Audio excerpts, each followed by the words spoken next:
बिस्मिल्लाहिर्रहमानिर्रहीम। ख़ातिन हज़रात, special students और ऐसे स्टूडेंट्स जो कभी मुझे मस्जिद से निकलते हुए पूछते हैं, कभी रास्ते पे चलते हुए पूछते हैं, कभी पब्लिक ट्रांसपोर्ट में बैठ के वो कोशिश करते हैं कि आइट्स की पूरी तैयारी वो सुजुकी में ही कर लें या रास्ते में आपको 2-4 मिनट उनके साथ लगा लें और they should be able to pass this IELTS. भाई मेरे थोड़ा सा जागो, ठीक है।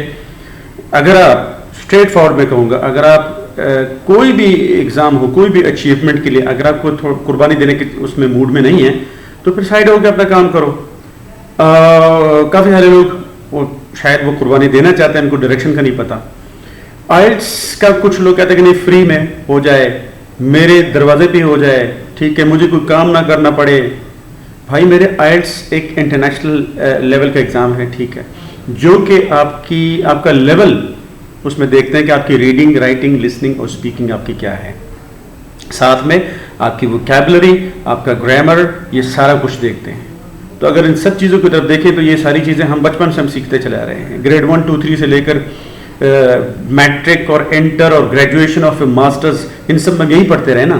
तो अगर आपने इन सारे लेवल पे आपने अगर अंग्रेज़ी को इग्नोर किया हो, ठीक है, और अब आप ये समझते हैं कि आप आइट्स का एग्ज़ाम दे दें, आप इटली जाना चाहते हैं, आप ऑस्ट्रेलिया जाना चाहते हैं, इंग्लैंड जाना चाहते हैं, आप यूके जाना चाहते हैं, तो मेरे ख्याल में उसमें आपको थोड़ा सा अपना डायरेक्शन ठीक करने की ज़रूरत है। आइट्स जो कि सबसे पहले स्टार्ट ही गलत होता है, लोग उसको कहते हैं आइलेट। सर ये आइलेट नहीं है, आइलेट्स नहीं है, ये आइट्स है, ठीक है जी। सही प्रोनाउंसिएशन हर जगह आपके काम आती है। बुनियादी नुक्ते मैं आपको बता देता हूँ, लेकिन ये 2-4 नुक्ते सीखने से आप you will not be able to pass the exam और go for the exam. IELTS से बनता है international English language testing system.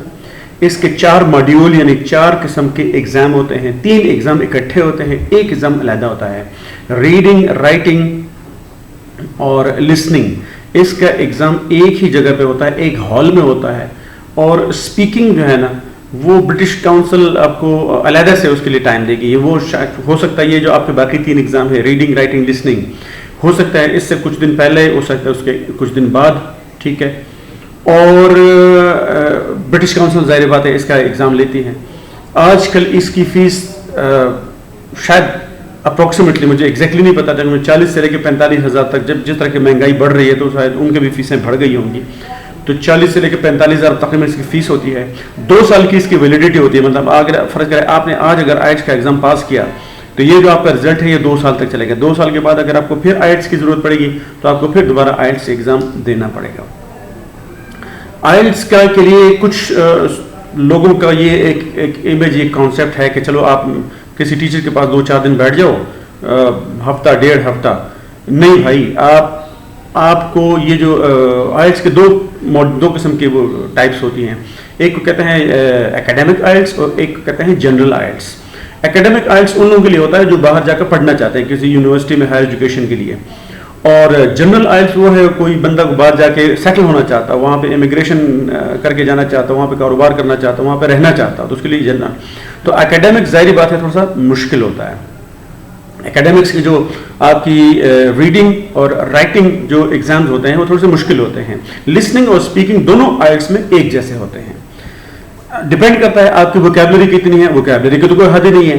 और ज़ाहिर बात है फिर ये जो हम हर वक्त ये राग अलापते रहते हैं और मैं ये जो बीन बजाता रहता हूँ हर वक्त कितने अरसे से कि भाई अपनी अंग्रेज़ी को इम्प्रूव करो, अपनी अंग्रेज़ी को इम्प्रूव करो। किसी सेंटर में जाओ, किसी बंदे के पास बैठो, ज़्यादा से ज़्यादा अंग्रेज़ी लिखो, पढ़ो, सुनो, उसको बोलने की कोशिश करो।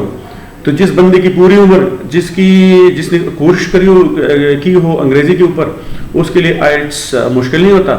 और जो ये समझता है कि चलो पूरी ज़िंदगी तो वो बाकी सब्जेक्ट्स में यूट्यूब, टिकटॉक, फेसबुक में लगा रहा है, वो टाइम वेस्ट करता रहा है, अयाशी करता रहा है बाकी जाके, और उसका ऑलरेडी लेवल जो अंग्रेज़ी का बहुत कमज़ोर है, और वो ये समझता हो कि वो फिर भी आइट पास कर लेगी तो उसके लिए मेहनत ज़्यादा करनी पड़ेगी। आपको अपनी अंग्रेज़ी की वोकैबुलरी, आपको अंग्रेज़ी के ग्रामर, आपका अपना स्टाइल, आपको अपने रीडिंग, राइटिंग, लिसनिंग, स्पीकिंग के पास टाइम आपने गुजारना होगा। डिपेंड करता है आपका पहले से, अगर आपकी ये चीज़ें कमज़ोर हैं आपको आइट्स के लिए ज़्यादा तैयारी करनी पड़ेगी। ये तैयारी 1, 2, 3 महीने भी हो सकती है, साल 6 महीने भी हो सकती है। لیکن چونکہ یہ ایگزام برٹش والے لیتے ہیں تو آپ سے آپ ایکسپیکٹ نہ کریں تو وہ آپ کے پاس کوئی رعایت کر لیں گے اس طرح کے. مثال کے طور پر میں ایک پختون ہوں, مجھے پتہ ہے میری زبان ہی پختو ہے, ٹھیک ہے, پشتو ہے, اور فرض کریں پشتو کے لیے میں نے تھوڑی سی ایفرٹ بھی کی ہو, میں نے اس میں کوالیفیکیشن بھی میری ہو, تو کوئی بھی میرے سامنے اگر پشتو بولے گا تو مجھے اس کو پتہ چل جائے گا کہ اس کی پشتو میں اس کی reading, writing, listening, speaking, grammar, vocabulary کیا ہے. اس طرح گوروں کو بھی پتہ چل جاتا ہے. تو آپ نے یہ ساری چیزیں امپروو کرنی ہے, اس کے بعد آئلٹس کے لیے جا سکتے ہیں, ٹھیک ہے. دوسری بات یہ کہ آپ یہ نہ سمجھیں کہ آپ اے سے زیڈ تک کسی ٹیچر سے ہفتہ ڈیڑھ میں سمجھ لیں گے. طریقہ یہ ہے کہ پہلے آپ جائیں, یوٹیوب پہ جائیں, انٹرنیٹ پہ جائیں, اور پوری 80% آپ وہاں پہ آپ کو انفارمیشن مل جائے گی. کوئی تھوڑی بہت کنفیوژن تو پھر آپ جا کے آپ ٹیچر سے پوچھ لیں. لیکن اگر آپ یہ سمجھتے ہیں کہ 100% ٹیچر ہی آپ کو سب کچھ بتائے گا تو یہ آپ کی ویری سوری ٹو سے خام خیالی ہے. کوئی بھی کوشچن ہو آپ مجھ سے پوچھ سکتے ہیں, میرا نمبر وہاں پہ ہے, یوٹیوب کا ہے, اور آپ مجھے واٹس ایپ میسج کر سکتے ہو, ٹیکسٹ ہو یا وائس میسج ہو. کال نہ کریں please, may be I will not be in a position to take your call. Thank you very much, take care, Allah حافظ.